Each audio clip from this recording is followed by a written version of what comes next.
एक बार फिर आपको प्रोग्राम में खुशामदीद कहेंगे। पाकिस्तान में कीनू की एक्सपोर्ट्स का सीजन अब शुरू हो चुका है और पहली दिसंबर से अब तक तकरीबन 6000 टन कीनू एक्सपोर्ट भी किए जा चुके हैं, जो खलीजी ममालिक, फिर श्रीलंका और चंद दीगर ममालिक को भी एक्सपोर्ट किए गए हैं। फिलिपाइन भी इन ममालिक में शामिल है। अब Pakistan fruit and vegetable exporter association ने इस सीजन के लिए जो टारगेट सेट किया है वो 3 लाख टन का एक्सपोर्ट टारगेट सेट किया गया। अभी कितना एम्बिशियस टारगेट है, जिससे तकरीबन $110 मिलियन की आमदनी भी मुतवक्को है। लेकिन गुज़िश्ता 5 सालों में अगर हम ये परफॉर्मेंस देंगे कीनू की एक्सपोर्ट की, तो कीनू की एक्सपोर्ट तकरीबन 50% कम हुई हैं, क्योंकि इससे कबल कीनू की कुल एक्सपोर्ट्स अपने पीक पर 5,50,000 टन तक भी पहुंची हैं। और कम एक्सपोर्ट्स की बुनियादी वजह तहकीक व तरक्की की कमी और पुरानी कमज़ोर इकसाम पर इन्हिसार होना है, जो मौसमी तब्दीलियों और बीमारियों के मुकाबले में कमज़ोर प्रोडक्ट्स तस्वुर की जा रही हैं। अब इसके अलावा अफगानिस्तान के साथ सरहद बंद होने की वजह से भी एक्सपोर्ट्स को इस वक्त शदीद धचका लगा है, क्योंकि पाकिस्तान की कीनू एक्सपोर्ट्स का 60% से ज़ायद अफगानिस्तान को जाता है। इसके अलावा सेंट्रल एशिया और रशिया को भी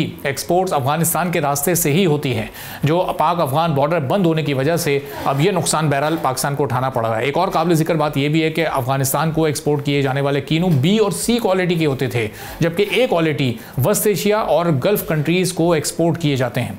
एक्सपोर्ट्स में एक बड़ी मुश्किल यह भी है कि ईरान के रास्ते से भी ट्रांजिट ट्रेड मुश्किल सूरत हाल में, लेकिन हालिया कुछ रियायत से एक्सपोर्ट्स मुमकिन हो सकी हैं। अब यह सूरत हाल पाकिस्तान की एक्सपोर्ट स्ट्रेटजी में नुमाया कमजोरी भी जाहिर करती है, जिसने इंटरनेशनल मार्केट की डिमांड पर कम तवज्जो दी है। फिर इस पर मजीद ये कि पाकिस्तान की कीनू की अक्सरियत वही 60 साल पुरानी किस्म है जो कम पैदावारी सलाहियत रखती है, जिसकी वजह से मौजूदा पैदावार फी एकड़ कम होकर तकरीबन 6 टन ही रह गई है।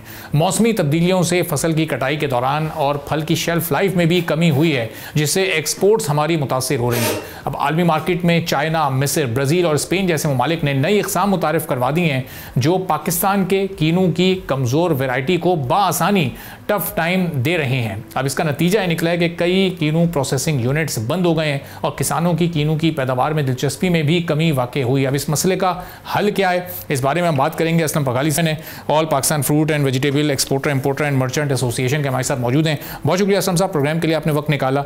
कुछ इंटरनल इशूज़ भी हैं, लेकिन ये जो एक्सपोर्ट्स हमारी कम हो रही हैं, इसको देखते हुए जो इस साल की पैदावार है और जो इस साल की परफॉर्मेंस है, वो कहाँ तक जा सकती है? 3 लाख टन का टारगेट हम हासिल कर सकेंगे? Thank you very much. आपने मुझे यहाँ मदऊ किया और वेरी फ्रेंकली आपने बहुत ही ऐसा इशू पे ये प्रोग्राम किया है जो हम एज एसोसिएशन में आपको अपना जो ग्रीवेंसेस हैं वो बताना चाहूँगा।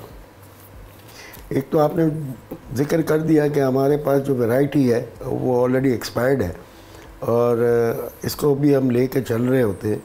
पहले ये होता था कि हम जब दिसंबर में एक्सपोर्ट स्टार्ट होती थी और सम टाइम जो है ना मार्च एंड नहीं बल्कि मई एंड तक जो है ना हम एक्सपोर्ट करते थे। लेकिन अब हमारी इस कीनू की जो वैरायटी है उसकी शेल्फ लाइफ बिल्कुल ख़त्म हो चुकी है और हम बड़ी मुश्किल से जनवरी या फर्स्ट वीक ऑफ फरवरी तक हम इसको एक्सपोर्ट कर पाते। अब आपने जैसे बताया कि 6000 टन अभी तक हमने एक्सपोर्ट कर चुके हैं। इसकी 2 वजह है कि 6000 टन भी क्यों एक्सपोर्ट हुआ। इंडोनेशिया जो कंट्री है वो कोटा इशू करती है from July to June, July to December. तो पाकिस्तान के लिए जो कोटा इशू हुआ था जुलाई में वो एक्सपायर होगा दिसंबर में, यानी कि दिसंबर अराइवल चाहिए इंडोनेशिया के लिए। तो वो उसकी वजह से थोड़ा बहुत ये फार ईस्ट मार्केटों में हमारा कीनू गया। इसके अलावा श्रीलंका ने हम पे एक टैक्स लगाया था फरवरी 2025 में, उसको स्पेशल कम्युनिटी लेवी कहते हैं। और मैं यहाँ शुक्रिया अदा करूँगा हमारी मिनिस्ट्री ऑफ कॉमर्स की टीम को, हमारे ऑनरेबल मिनिस्टर को, हमारी जो मिशन है श्रीलंका में, उन्होंने काफ़ी काम किया। और यहाँ पे जो श्रीलंकन हाई कमिश्नर कॉन्सुलेट जो कराची में है, उन्होंने भी हमें सपोर्ट किया। और वो क्यों अंडर एफटीए था तो वो लेटर ऑफ स्प्रिट एफटीए में कवर नहीं होता था और उन्होंने हम पे ये विड्रॉ किया, जिसकी वजह से हमारी एक्सपोर्ट थोड़ी सी हुई है। वो भी 6000 टन होनी तो बहुत ज़्यादा चाहिए, लेकिन 6000 भी हम समझते हैं बहुत। अब मैं आता हूँ जो आपने बात की by road export to central Asian country.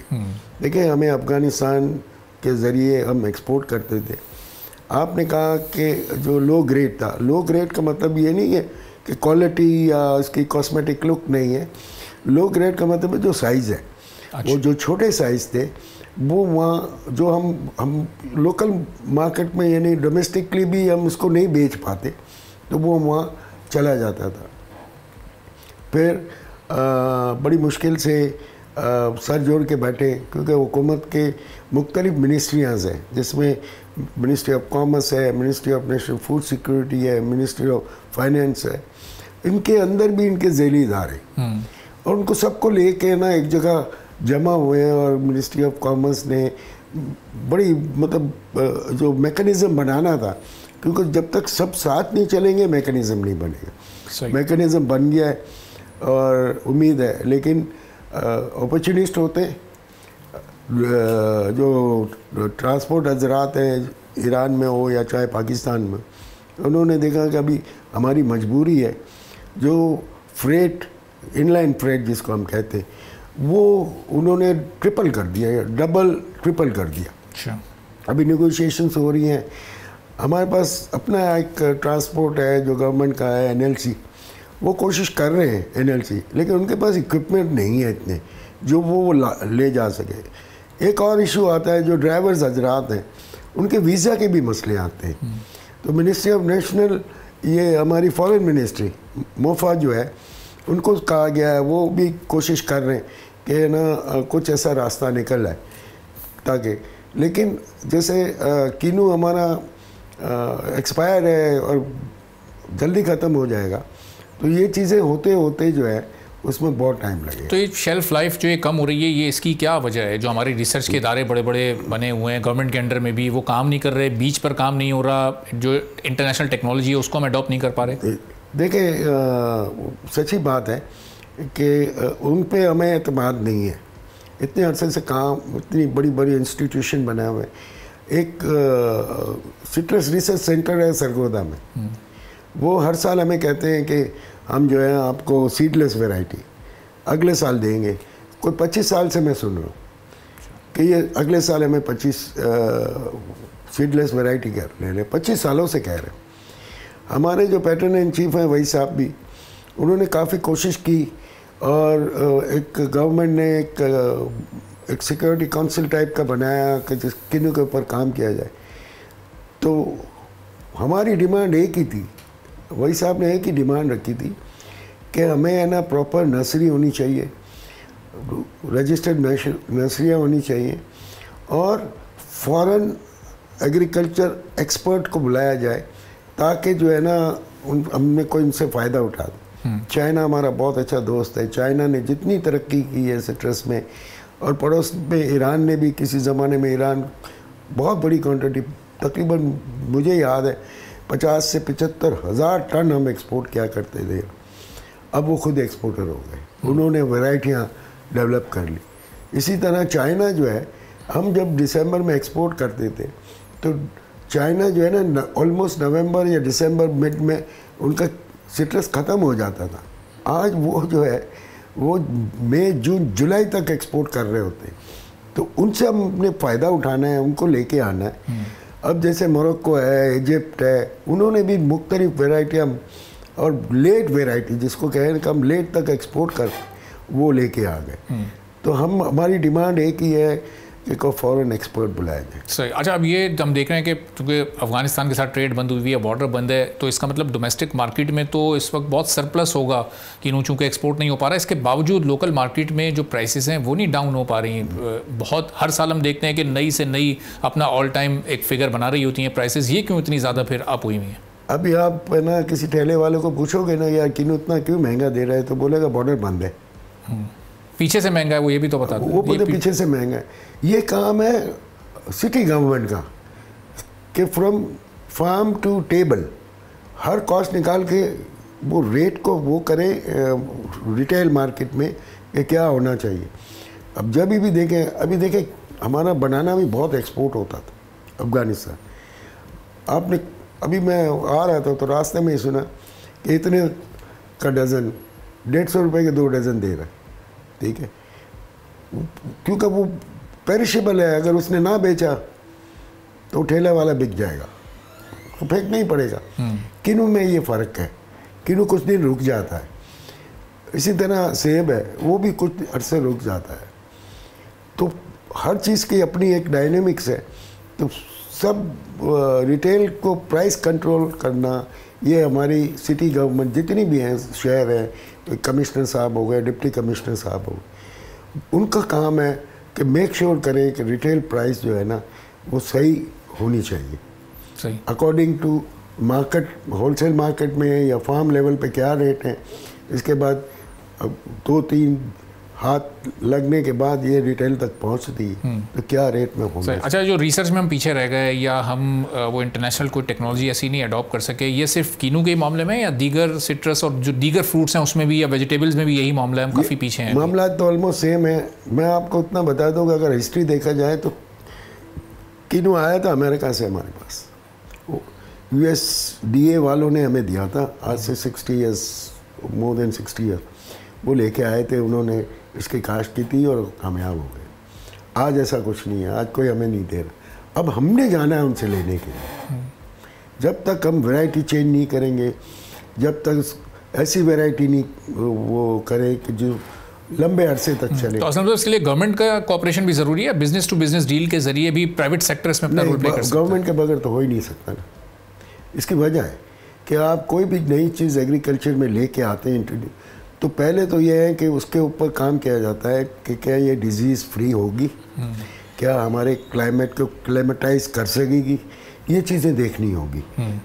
तो जाके जो है, तो जब गवर्नमेंट के इदारे ही इतने उससे काम नहीं करेंगे, रिलेक्टेंटली उनको समझाना पड़ता है, बोलना पड़ता है। यानी हमारे जो असल मसला है वो प्रोडक्शन का नहीं है, क्वांटिटी का नहीं है, क्वालिटी का असल मसला है कि अब शेल्फ लाइफ हमारी कम से कम होती जा रही है। आप देखें ना अभी एक्सपेक्टेड 2.7 मिलियन टन किन्नू हमारा प्रोडक्शन है इस साल की एस्टिमेटेड। अब जब कोई भी क्रॉप है, किसी भी वो जो ज़्यादा क्रॉप बड़ी होगी ना, और इस टोटल प्रोडक्शन का हम बमुश्किल 10 या 12% ही एक्सपोर्ट कर पाते हैं, इससे भी मुश्किल 10%, बहुत मुश्किल। और जब इसमें ये इंटरनल कुछ इश्यूज आ जाते हैं, जैसे ट्रांसपोर्टर्स की स्ट्राइक है, कभी उनकी अपनी डिमांड होती है पेट्रोल प्राइस में अपना शेयर बढ़ाने के लिए या प्रॉफिट्स को इंक्रीज करने के लिए, ये किस हद तक इफेक्ट करती हैं? और अभी मौजूदा हालात भी कुछ ऐसे ही हैं? ऐसे ही है बहुत। अभी बहुत देखें ना, अभी हमारा आलू और किन्नू ये आता है पंजाब से, रास्ते में गाड़ियाँ आ रही हैं, रीफर कंटेनर है, टेम्परेचर को मेंटेन किया जा रहा है। अब कहीं रुक गई गाड़ियाँ तो कंसाइनमेंट तो गई। तो मैं आपके चैनल की तवज्जो से रिक्वेस्ट करूँगा ट्रांसपोर्ट एसोसिएशन को, हम भी एसोसिएशन चलाते हैं, इनसे मुअद्दबाना रिक्वेस्ट है कि कम से कम जो गाड़ियाँ रास्ते में हैं, जो पेरिशेबल प्रोडक्ट है, उनको जो है ना टर्मिनल में एक्सेस दिया जाए।